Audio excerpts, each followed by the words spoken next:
نظر جب لگتی ہے تو اس کے اندر بہت پاور ہے، نظر میں پاور۔ سلسلہ احادیث صحیح ہے، حدیث نمبر 1250 1250، العین حق العین حق العین تنزل الحالق تستنزل الحالق، بری نظر لگنا حق ہے، بری نظر لگنا حق ہے، اور آدمی اگر اوپر ہے تو نیچے گر جائے گا۔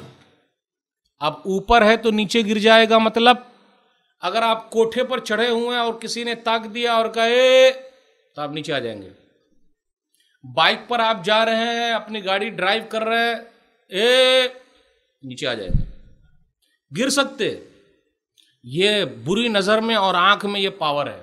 مولوی صاحب تقریر کر رہے ہیں، کسی نے ایسا گھور دیا، آواز بند ہو جائے گی، بیٹھ جائے گی، کچھ نہیں کر سکتے۔ اللہ نے وہ سب پاور کسی کی آنکھ میں رکھ دیا، اب بیچارہ کرے کیا؟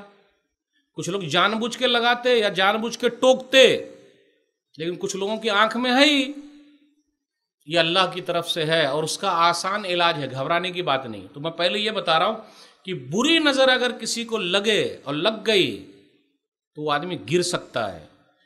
نمبر 2، بری نظر کی وجہ سے دنیا میں سب سے زیادہ موت ہونے والی ہے۔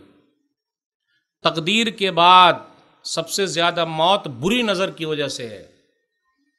صحیح الجامع، علامہ البانی رحمہ اللہ کتاب ہے، حدیث نمبر 1206 1206، اکثر من یموت من امتی بعد قضاء اللہ وقدرہ بالعین، میری امت میں زیادہ تر موت تقدیر کے بعد آنکھ لگنے کی وجہ سے ہے۔ آنکھ لگنا مطلب بری نظر کی وجہ سے ہے۔ بری نظر میں اللہ تعالیٰ نے وہ پاور رکھ دیا ہے کہ بری نظر آدمی کو قبر میں اور اونٹ کو ہڈیا میں گھسا دے۔ اونٹ کو ہڈیا میں گھسا دے مطلب ابھی مولوی صاحب سمجھائیں گے۔ سلسلہ احادیث صحیح ہے، حدیث نمبر 1249 1251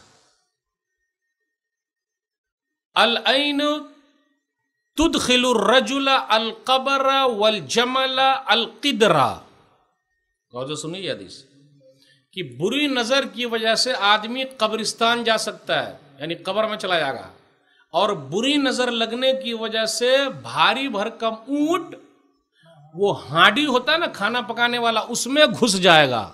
اس میں گھس جائے گا مطلب اب اونٹ تو یہاں کہاں ملے گا، تو آپ کی جو بہترین بائک ہے وہ سلپ ہو سکتی ہے، بہترین کار، بہترین گاڑی یا کوئی بھی رہے، اگر کسی نے تاک لیا تو گڑبڑی ہو سکتی۔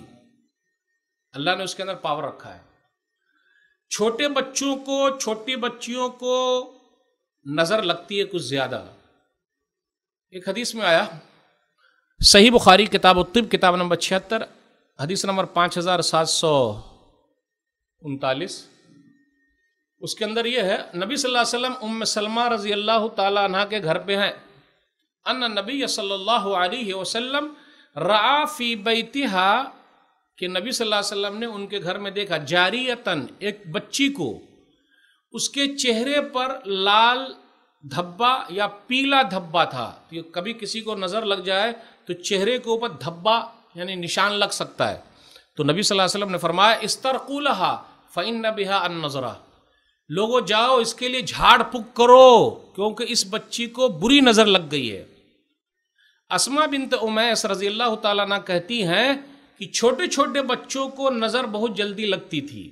حدیث کے اندر آیا، سنن ترمذی کتاب الطب کتاب نمبر 26 حدیث نمبر 2059، کہا کہ نبی صلی اللہ علیہ وسلم سنیے، جعفر کے جو بچے ہیں نا، جعفر کے بچوں کو جلدی نظر لگ جاتی ہے۔ تو کچھ بچے ہوتے ہیں جن کو نظر لگتی ہے، تو اب میں کیا کروں؟ تو نبی صلی اللہ علیہ وسلم نے اس عورت سے کہا، اس کا مطلب جھاڑ پھونک عورت بھی کر سکتی ہے، صرف مرد لوگ ہی جھاڑ پھونک کریں گے ایسا نہیں ہے، عورت کو بھی پتہ ہونا چاہیے۔ تو ابھی مولوی صاحب بتائیں گے کہ خواتین کو بھی چاہیے، عورتوں کو بھی چاہیے کہ وہ دعا یاد کر لیں، ایسا کوئی بھی مسئلہ ہو، کوئی بچہ رو رہا ہو، لیکن کبھی کبھی ایسا بھی ہوتا ہے بچہ بیماری کی وجہ سے بھی روتا ہے، ایسا فوراً نہیں دماغ لے جانے کا، رے کسی نے کر دیا، ہاں لیکن آپ دعا بھی کیجئے، دوا بھی کیجئے۔ تو نبی صلی اللہ علیہ وسلم نے فرمایا ہاں جاؤ جھاڑ پھونک کرو، کیونکہ تقدیر پر کوئی چیز حاوی ہوتی ہے تو یہی آنکھ ہے، یعنی آنکھ کی وجہ سے بری نظر لگنے کی وجہ سے کسی کا نقصان ہو سکتا اور بچے لوگوں کو نظر لگتی.